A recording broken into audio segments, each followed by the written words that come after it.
Hello, and welcome to Career Infusion. I'm your host, Tracy Kane Lofty. Career Infusion is brought to you through the Lofty Group, which is a consulting company that focuses on career development and organizational leadership. As such, Career Infusion is designed to really inspire and empower you to pursue your professional career goals. This segment is focused on the business of writing. I am very pleased to introduce Cecelia Dowdy. Thank you for having me here today. Okay, we'll see a few slides of her publications. Cecelia is a Christian romance author and owner of Divine Desserts Publishing, LLC. She is also a world traveler who has been an avid reader for as long as she can remember. When she first read Christian fiction, she felt called to write for the genre. She currently self-publishes, and her most recent novels, the Baker Romance series, are available on Amazon.com for Kindle. Her commercially published titles have been sold internationally and have appeared in such stores as Walmart, Barnes & Noble, Books A Million, and many more. These have recently been re-released as ebooks. Welcome, Cecelia. Thank you. Well, I can honestly say that I know quite a few people who are interested in having a publication of theirs sold. There are a lot of people now who, whether it's they're writing books that are only 20 pages or writing long novels, quite a few people are really interested in moving in this direction. So I'm glad you could join us today and really help to inspire our viewers and pretty much educate them on what's necessary to be a successful author. Okay. So in your bio, you mentioned that you've been an avid reader for as long as you can remember. Yes. So I'm curious to know, what was your favorite book as a child? I had several favorite books, but I really loved the Laura Ingalls Wilder Little House on the Prairie series. I read those over and over and over again. I remember my mom taking me to the bookstore. I said, "Mom, can I buy this? Can I buy this?" She said, "You already read it." I'm like, "I don't care. I want to read it again." So, but I those were my favorites. But I read tons of books, tons of books. But those are the ones that resonated the most with me. Okay. And did you read any particular types of books once you got older, like when you were in college? Were there any other types of books that you enjoyed reading? I read a lot of romance novels. I was addicted to them. I read them all the time. I read tons of romance novels, countless ones. Okay. And when did you realize that the Christian romance was the genre you were interested in writing for? I kind of stumbled upon it. It's kind of a little bit of a journey. It didn't exist initially when I first became interested in writing, but as I joined a writers group, and I found out that a publisher was publishing Christian romance. I happened to read, it was Heart Song Presents was the line of romances. I happened to read some. I'm like, oh, I think I'd want to write this, because I'd had people to say that my writing, reminded them of a Christian book, and that wasn't what I was aiming for. But I found that that's what I wanted to do. I didn't know that it was out there. It was still kind of new at the time. Okay. You know what I mean? And once you decided you wanted to write this genre, from the time you conceptualized the whole idea to the time it was actually, the book was written, not published, but you had finished writing it. I'm curious to know about how long was that period? Oh, that's a long story, no pun intended. But I wrote several books before I was able to get published, and a lot of authors struggle with that. It's very few just write a book and then it's in the stores and it's there. Usually you have to learn the craft, write several books, finish several manuscripts before a publisher will actually say, okay, I like this, I want to publish it, so it's in bookstores and all over the world and everything. So it's a process that I went through. Okay. But it was probably about a good 5 years that I was writing before I had actually received a contract from a publisher. And before you received the contract for the publisher, I'm curious to know, did you have the book actually already written, or you just had the idea? I had the book written, actually. I had the book written when I actually went to the publisher for the book my first book that was published. It was all written out and everything. It had to go through an editorial process once they got it. But it was written out already. Okay, and you said you actually wrote, I guess, several drafts Yes. of books before your first one I was wrote several published. books, several drafts of several books before I actually actually had a publisher to take me on and publish my work. Okay, those drafts, did you end up tweaking them or editing and using them, or they were not too really? bad. They were really awful. I mean, like when you first start out, you don't just wake up and write this amazing novel. Right. It's a process. So I do have them, believe it or not. It's funny you mentioned that. I forgot about that. They're in my basement. Oh, Underneath wow. the stairs. I'd forgotten about that. So you said something. That's where I have them. But no, I don't want to tweak them. It would just take so much work. I might as well just start over again. Okay, I just, okay. So I'm curious to know, do you develop a main character, and how do you create the characters? Okay, since I do romance, I have two main characters. I have a hero and I have a heroine. And what I do, I picture them in my mind before I start the story. What has helped me is if I see a picture in like a magazine or a calendar or just something that shows like people. If I see like a male model and I like the way he looks, and I keep thinking about him, that's my character. Okay. And I'll keep that as a picture beside my computer. If I see a female, I like the way she looks. Oh, she's attractive. I think she would want to be my heroine. I put her as my heroine. And then I have a baby naming book with baby names. And I might go through that. Sometimes I'll already have a name in my mind. I'll just hear a name and I said, well, that's a good name. I'll put that as my character's name. And that's the beginning of my characters. But then I interview them. I ask them questions and I type all of this up. I give them a background. So I have to figure out what their hangups are. Why is it hard for them to fall in love? What's going on in their lives? And how were they raised? Was their parents married, divorced? Were they rich? Were they poor? Because it really affects a person as an adult. If you grew up poor and hungry, and your parents are divorced, or your parents argued a lot, that's going to affect your romance life as an adult. You might be afraid to actually commit to somebody because of that stuff that's happened in your background.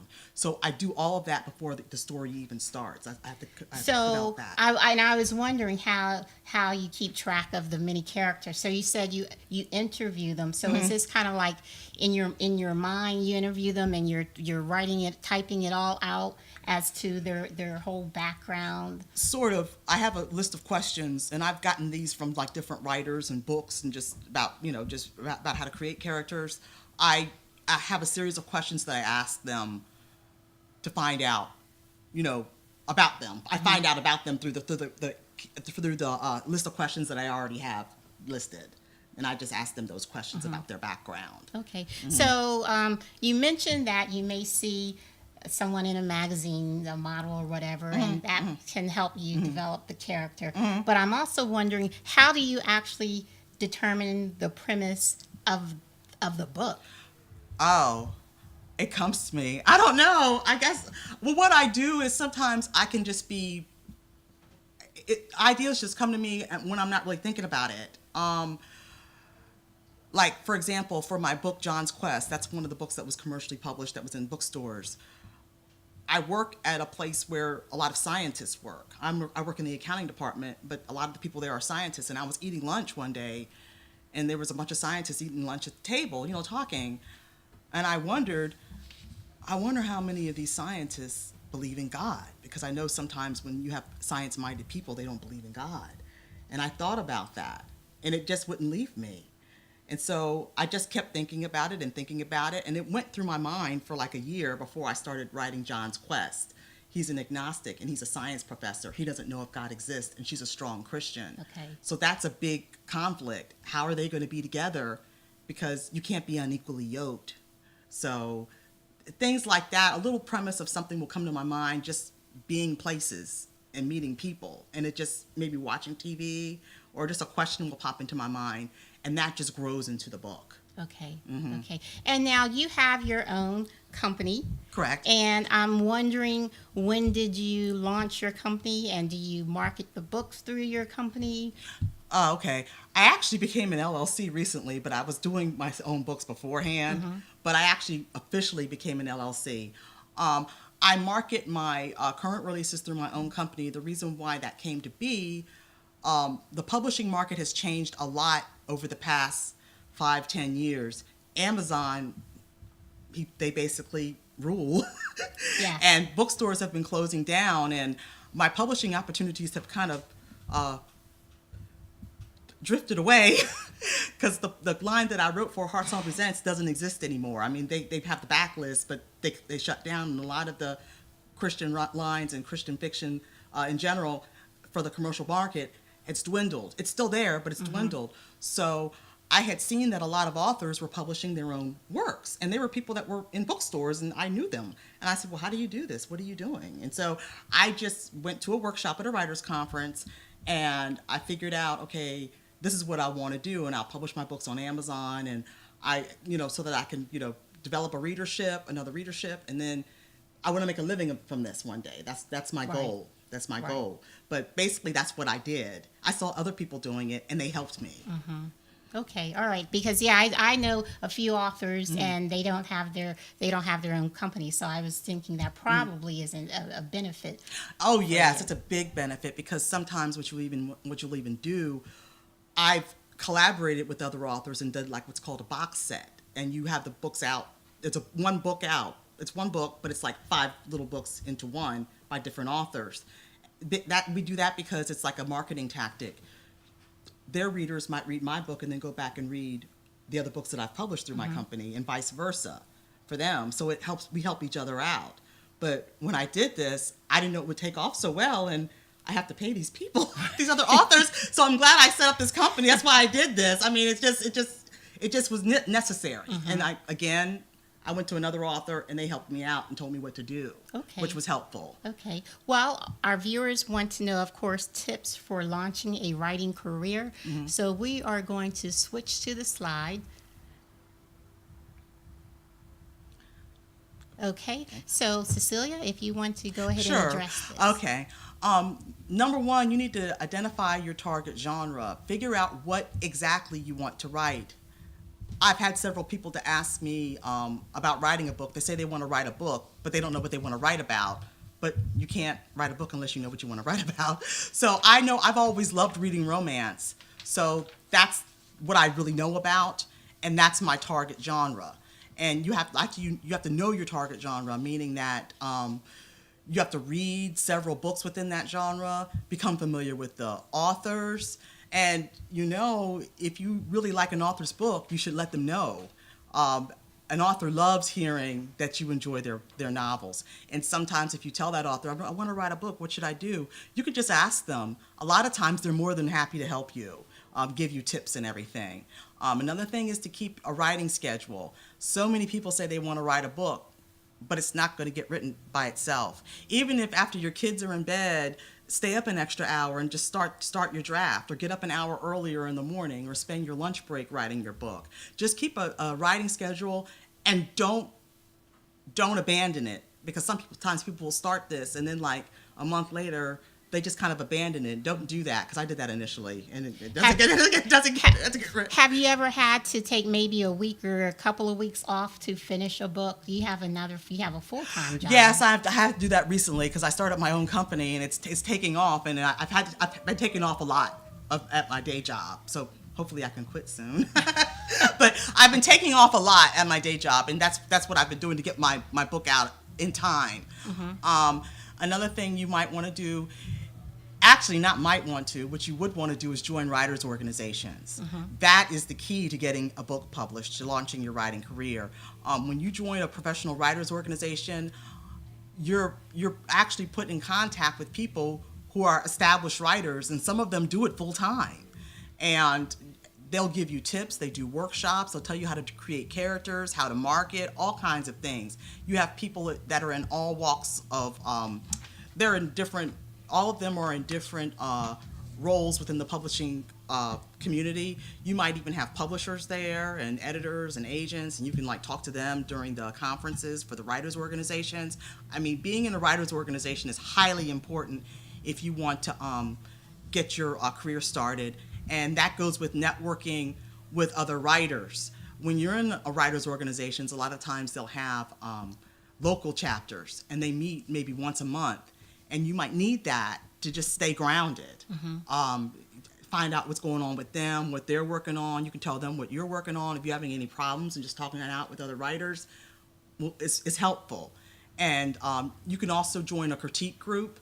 That's a group of other writers. They can read your stuff, and they'll tell you what they think. And it's hard sometimes if someone says they don't like your stuff, but it's helpful, because sometimes, you know, as a new writer, when you write something, it's not going to be perfect. So you have to learn to develop a tough skin, because when you receive that feedback, it could make your manuscript even stronger, so that when you do submit it to the publisher for consideration after it's been critiqued or edited, they see it, they're like, wow, I want this book.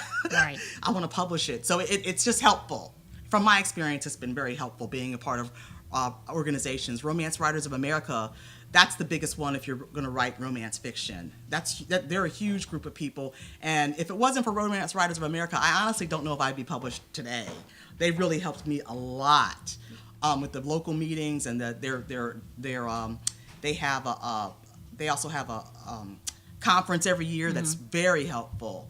And American Christian Fiction Writers is another organization that has been helpful to me. They have a conference every year, and they have local chapters, and they have networking, and they'll give you tips. And if you don't know something, just ask. There is no such thing as a stupid question within the writing community. Just ask, because I was asking a lot of questions, and I still ask them if I don't understand something. Right. Okay. Well, I know I always encourage people to join a professional organization as part of the Lofty Group, and I really found that to be beneficial personally throughout my career. And I'm a member of a few different organizations, but there are just so many networking opportunities, and you learn from other people. Exactly. Yeah. Exactly. Okay, well, we are going to take a quick 1 minute or 2 minute break, and we will be right back.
Welcome back to Career Infusion. Our segment for today focuses on the business of writing, and I am interviewing Cecelia Dowdy.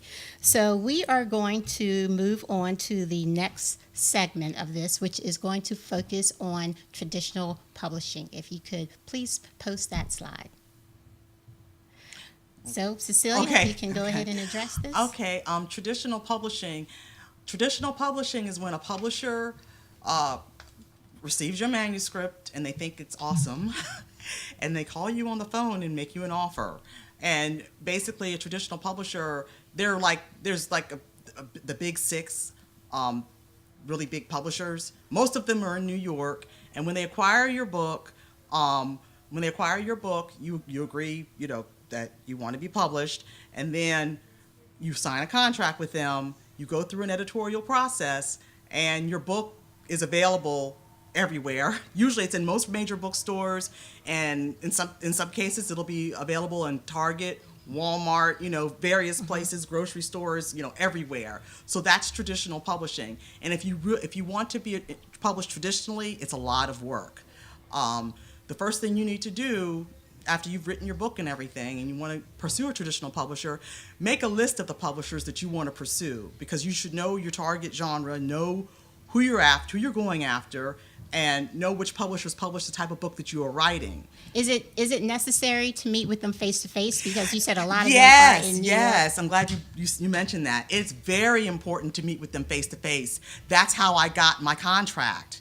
When I got my contract with Harlequin, that's what happened. I was at a writers' conference, and I met the editor face to face, and I just told her about my book. You make what's called a pitch, and you talk to the editor and tell her all about your book and everything, and they'll tell you, okay, go ahead and submit it. I'll look at it. I submitted the book, and I was shocked. 3 weeks later, they called me with an offer.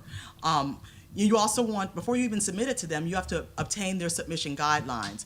All the traditional publishers have submission guidelines, and when you get the guidelines, you have to follow them when you submit to the publisher. The only reason that you would break those submission guidelines is if you meet with them personally and they tell you, okay, our guidelines say first 3 chapters and synopsis, go ahead and send me the whole thing. But you need to follow those guidelines. Now, another thing to keep in mind, when you get the guidelines, you might find out for most traditional publishers, you need an agent to submit to them. There are a few that you don't, but a greater majority you do. And again, you meet the agents at the writers' conferences through the professional organizations that you've joined. Right. So you were fortunate enough. You said you met a publisher at a conference, but really, most people would need to have an agent. Most people would need to have an agent. I mean, I met them at the conference, but most people, you would need to have an agent to submit to the publisher. It should be in the guidelines. Now, if you don't have an agent and then you go to the conference and meet with the publisher directly, like I did, yeah, you can still probably submit to them, and they still might make you an offer. But having an agent really helps you if you want to go to the traditional publishing route, because the agent knows everything. Basically, they know what publishers are looking for, and they also find out about unique things that you're not going to know about. They're going to know that a publisher is going to launch a line next year, or is planning to launch a certain line next year, and they don't really make it public to regular people. And they'll know that they're going to be looking for certain things. They might say to you, if you give me this, I'll give it to this person. So that's something that's why it's helpful to have an agent if you want to go the traditional publishing route. And again, if you attend the writers' conferences, that makes things a lot easier, because everybody's there. The writers, the authors are there, the publishers are there, and the agents are there. So if you network and you've honed your craft and you've done really well, and actually talking to other authors, that helps too, because if you're targeting their line, sometimes I've even heard that authors will even go to the publisher and say, oh, I read her stuff, it's really good, I think it'll be good for this line. Even though they're not an agent, I've heard of other writers doing that for other writers. That happens too, but a lot of that networking happens at the conferences through these professional organizations. So after you've done all of that, and if you're an agent and you've gotten the green light to submit it, you go ahead and submit your work to the publisher per their guidelines. Make sure you follow those guidelines, unless you've met them personally and they tell you, okay, go ahead and submit the whole thing, or they'll tell you to do something other than what's on the guidelines. Now, everyone, I'm sure, wants to know, about getting paid. Okay. So with traditional publishing, would they receive payment, some type of upfront payment once they sign the yes. contract? When they call you, I didn't mean to cut you off. I'm sorry. No, When that's they fine. call you to make you an offer, I accepted. They'll usually when they send you that contract and you sign the contract, it depends on the publisher. Again, it depends on the publisher. Normally for traditional, they'll give you a portion of your advance after you sign the contract. Some will pay in thirds and some will pay it in half. Like they'll pay you half when you sign the contract. And once you deliver the manuscript and it's been through the editorial process and the editor that acquired it looks at it and says, okay, this is great. Everything has been edited perfectly. Then they'll give you the other half of the money. Mm-hmm. Now, sometimes I've heard of other publishers paying in thirds. It varies by publisher.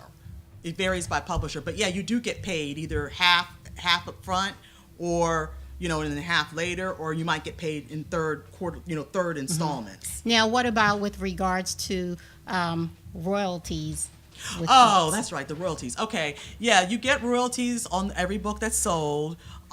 It's in your contract. I don't want to talk about how much. How the percentage. It varies by publisher. And I'm sure probably if you're very well known, you Right. get more Yes, money. if you're very well known, and like I'm not privy to other authors' contracts, but I Right. just hear stuff. If you really want to know about money, I mean really dollars. If you really want to know about that, the best thing to do is go to a conference. I noticed that people talk behind closed doors. And when I say this, there's parties. People have parties in their rooms. Editors and agents might come in, and you talk to other writers.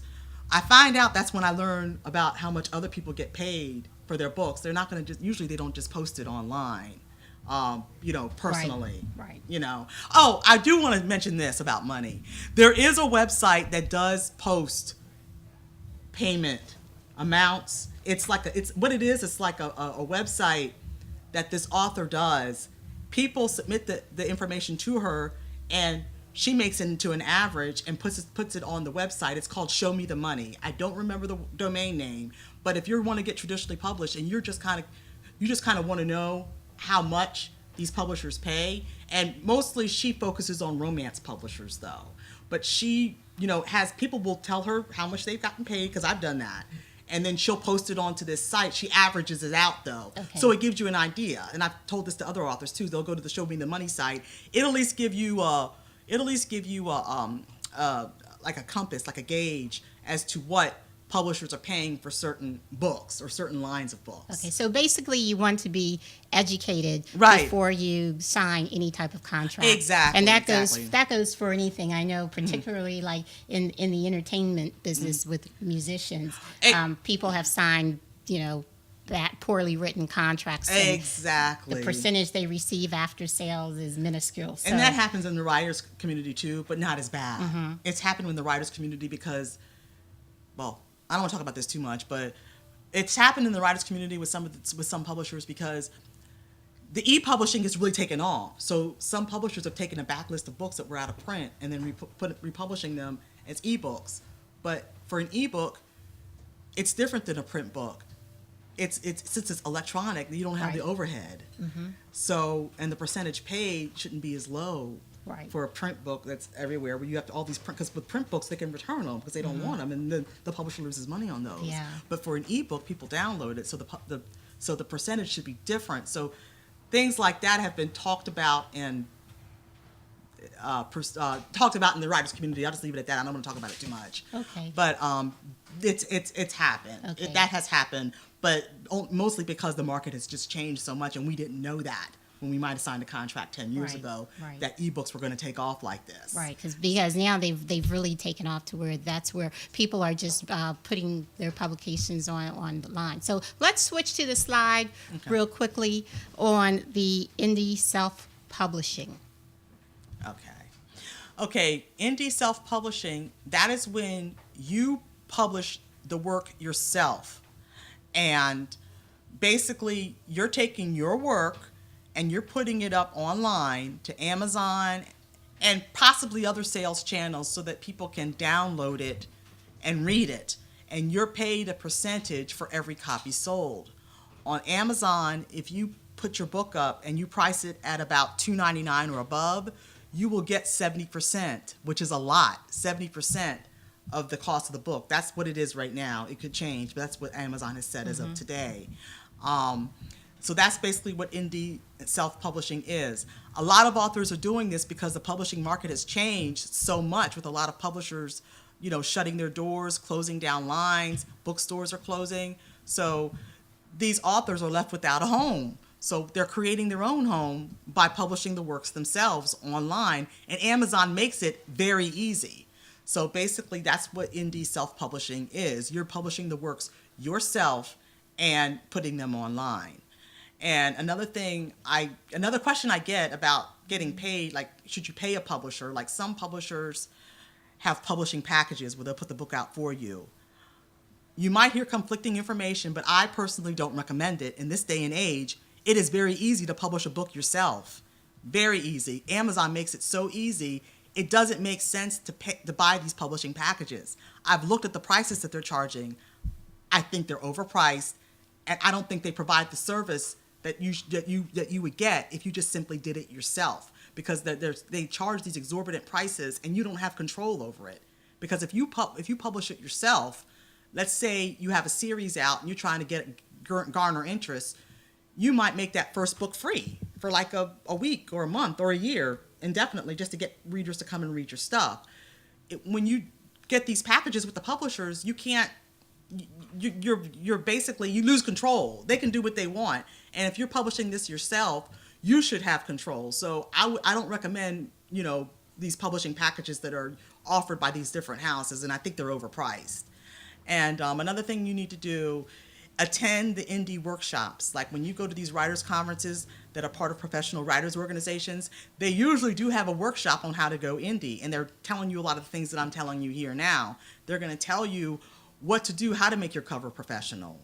Some authors are gifted enough they can make their own covers. I hire someone to do my covers for me. You know what your strengths and weaknesses are. So when you go to these indie workshops, you learn all about what you have to do in order to publish the book yourself. It's best to initially focus on ebooks. It's just easier. You can do a print copy later if you wish, but doing the print copy, there's more stuff involved. I'm very time limited. I probably would have done a print copy if I had more time, but focus on ebooks. It's best to focus on one thing at one time, because the ebooks is where, for the indie publishing, ebooks is where they're making most of the money at this point in time. So for someone self-publishing, they would have it set up so payment could be made online. I'm glad you mentioned that. Just so much stuff. Yes, actually, when I do my books through Amazon, like I said, Amazon makes everything very easy. You just go on, you open up an account, and the money can be sent. It depends on how you want your money paid to you. If you want a check, or if you want it deposited to your bank account, you put all that information into Amazon. When you set up your account, your KDP, Kindle Direct Publishing account, you set all that up. But yeah, they pay you in your bank account, and you get paid every month, which is nice, because with traditional publishing, you get paid like twice a year. Okay. So you get paid every month. You get paid. Payments are delayed. If you, for November, you wouldn't see the payment for the November royalties until 2 months later. Mm-hmm. But you get paid every month. So it's kind of nice getting paid every month versus waiting 6 months. And plus, another reason why I like publishing it myself, when you go onto Amazon and any of the other sales channels, you can track those. You know what's happening. Behind the scenes, they'll show how many people are buying your book or how many pages have been read. That sort of information is available in real time, which is kind of cool, at least to me, because I'm a numbers person. So I love looking at that information. It's just a wealth of information out there every day. As many times a day as you want to check, you can see how your books are moving, which is really great. And you can interact with other indie authors. When you're at these conferences, interact with other indie authors and just ask them. And also online too, because when you go to these conferences, people exchange information and they have online communities. It's just a wealth of information that you get from these conferences. And so when you get home, you see all these little groups on Facebook where you can go and ask a question, what do I do for this, or what do I do for that? It's just so great. And I got recommendations for like my cover art. I got recommendations when I was at one of these conferences from interacting with other indie authors because I don't know how to make a cover. So I learned about branding myself, so that's why I have all my covers look the same, because I was told they want to look at a book and know that it's from this series. So I'm like, oh, okay, that's what I'm going to do. So I found a cover artist that I liked, and I approached her. I got recommendations, and I looked at all the recommendations, and I picked one. And so you establish your accounts, like I was talking about, like for your accounts on Amazon or Nook or wherever you're going to publish your book. You establish your account, and then what you do is you upload your book. Once it's been edited and you've got your cover and everything, you simply upload it, and then you've got to get to the marketing part of your book. You've got to market it, and marketing is that's a whole big animal. I mean, you learn marketing tips from going to the conferences. Let's put it that way. You learn all kinds of things from interacting with other authors, and just ask them, what do you do to market your books? Right. And there's all kinds of things. I mean, it's a plethora of information. And I know that there are a lot of local groups. So for Washington D.C., I'm actually in a group. It's an online group where I learn about just some of the basics. And the Lofty group plans to put out some books on career development and organizational leadership. So I've found the online discussions to be very helpful. Yeah. So do check out. You can probably even just do a search. A Google search, A yes. Google search and find out the local groups. Right, exactly. I started out with Washington Romance Writers because they were a chapter of our Romance Writers of America, and they were local. So that's where I would go every month with my questions and trying to figure out how do I write this book. They really helped me a lot, and they're still around. I'm not able to go to meetings like I used to, but they're still around, and they're very helpful people. Right. Now, marketing that's really huge. It's necessary for the success of the book. But, right. And we couldn't cover all of that just on this segment. We could probably do a different segment just on marketing. But I'm wondering, do you use social media a lot? Do you have followers? Oh, yes. I'm glad you mentioned that. I use social media a lot. I use Twitter. I always have tweets going out with different hashtags, hoping that they'll get with other, that someone will see my tweet. And I also use Facebook. I have a Facebook fan page, and I have a whole bunch of likes on that. And I try and interact with the people that are fans of my Facebook fan page. I might post a question like, I don't know, well, what are you doing today? Or I try and think of something interesting to ask every day so that I can at least interact with these people every day so they know I'm out there. Right. So your Facebook and Twitter accounts, is it under Cecelia Dowdy? Oh yeah, my Facebook is under Cecelia Dowdy. Twitter is CD Novelist. CD Novelist. CD Novelist. And all this is on my website, CeceliaDowdy.com, CeceliaDowdy.com. But yeah, another thing that I do as far as networking and marketing, authors help each other out. So we retweet each other's tweets. Sometimes there's certain hashtags that authors use that another author will see, and when they see that hashtag, they'll go ahead and retweet. That tweet to go to you might see my tweet, and you'll see that hashtag. You'll retweet it so your followers will see it. Maybe they'll buy my book, and I'll do the same for you. So you have that helpful community. Again, that comes from the professional organization of writers that you've joined. So that is really helpful. Okay. All right. Very good. Any words of wisdom? You've given quite a bit of information, but if you could just in a few seconds, give words of wisdom to our potential writers out there. Number 1, join a professional writers organization. Number 2, keep writing, because so many people say they want to write a book and then they don't finish. Keep writing. Just keep writing. Even if you don't like what you're writing, just keep at it until the book is done. Okay, very good. We are going to take a quick break, and we will be right back. Thank you.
for watching today's session of Career Infusion. Our session for today focused on the business of writing, and our guest was Cecelia Dowdy.